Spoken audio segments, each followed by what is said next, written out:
So yan po yung aircon natin, window type, no? So, yan po, sobrang dumi na.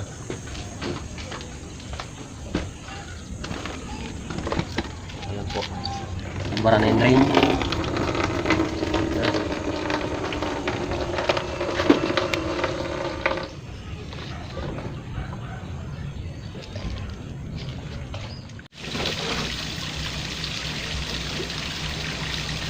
Walang apply yun. Yan, tanggalin mo lang ba ito. Kasi nakikita nyo po, ayun, nandun mo na. Ay, ganun. Ito, yung tamang pagtanggal nito, hawakan nyo dito, tapos push nyo lang sa pababa. Push nyo pababa, tapos hatak.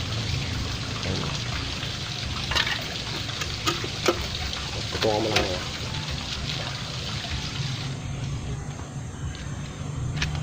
Next.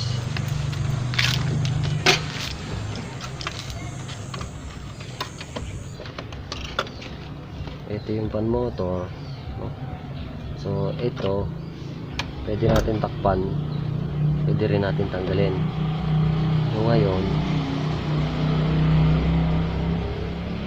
tanggalin na natin. So, ito yung pan.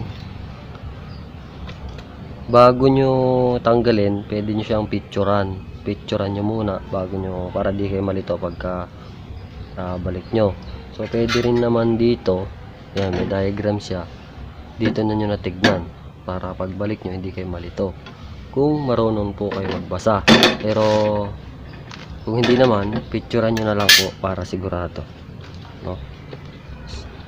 Yan, tanggalin nyo lang. Ang starting nya ay red ang starting nya, no?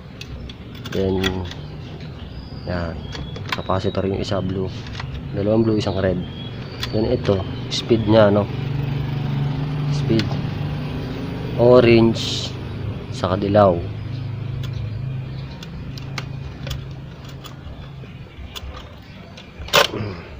Tanggal na, no? So dito, kahit di nyo natanggalin doon, no?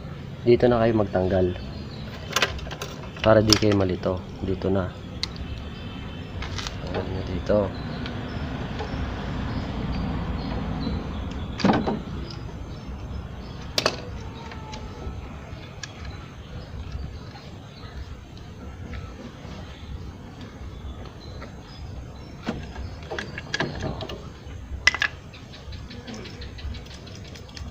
Overload, ito po yung overload nya. Then common, then ang starting ay red din, no? So red din ang starting nya.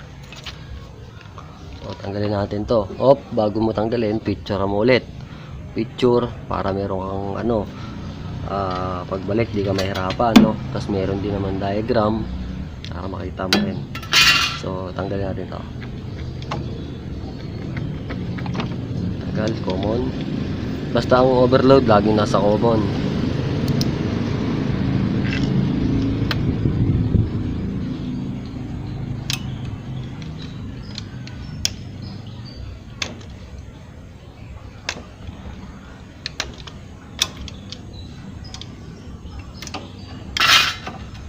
Tanggal na to.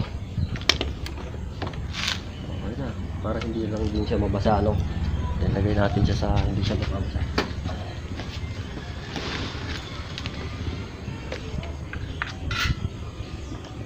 Ito, pwede naman siya mabasa. Basta pupunasan nyo lang. Pero mas maganda, takpan nyo na rin.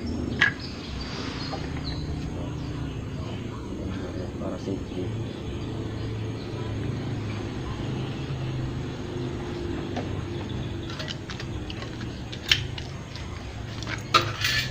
Para matanggal nyo to, ito yan. Kaya lang, ito, kinain na siya ng kalawang. Kaya kinain na ng kalawang siya. Kaya mahirap na siya tanggalin. Pag tinanggal natin yan, pwedeng mawasak to. Kaya bugahan na lang natin siya. Dito na lang sa loob natin siya bugahan. Para mas maganda. Ayan. Tara, magbubuga na tayo.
papalitan natin sa ito.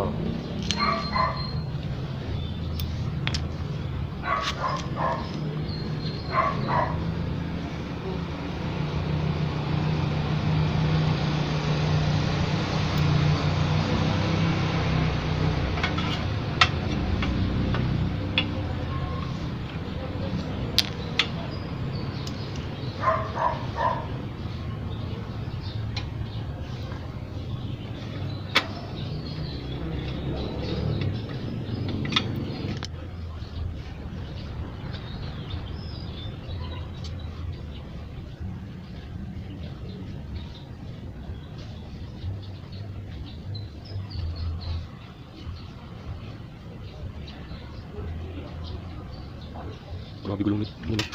Dikit na dikit.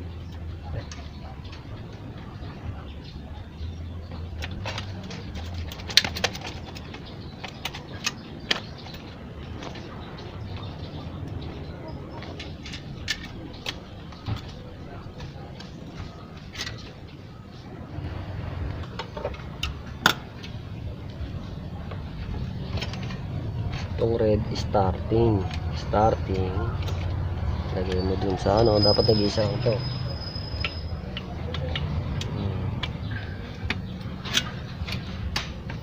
Itong blue kailangan kasama ng blue.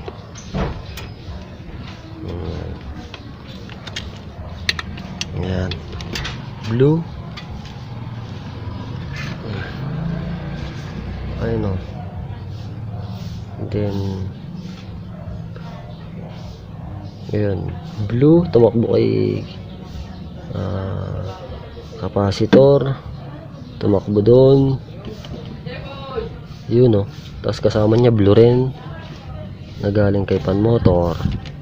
Tapos ang starting niya red ang starting, no?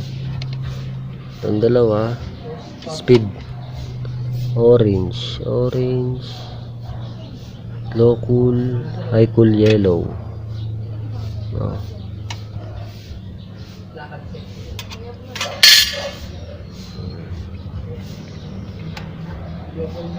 Tama ba ito, May? Paano malalaman? Okay na. Yan lang, May. Red starting, running, common laging na kayo overload, no? Tara, check natin ito. Then common,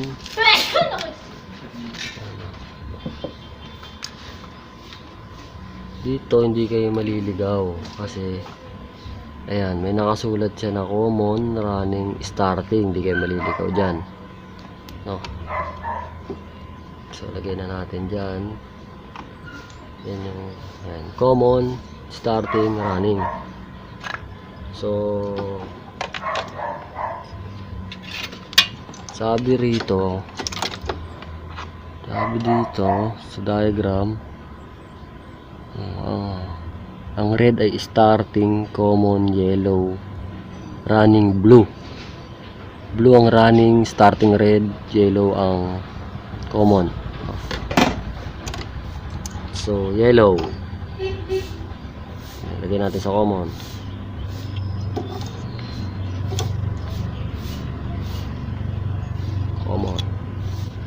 Starting red, yun, red ang starting.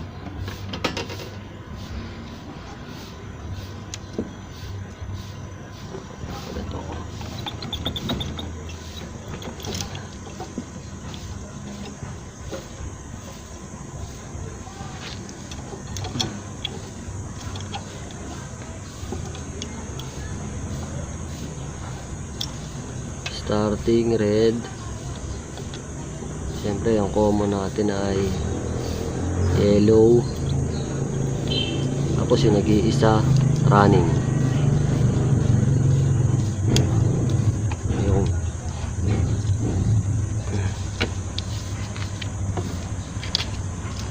na, no? Okay na, no? So bago natin i-check kung talagang tama yung wiring natin, Check natin ang continuity. Yan. So, Hindi makakadaan, ano? hindi po. Ito yung plug.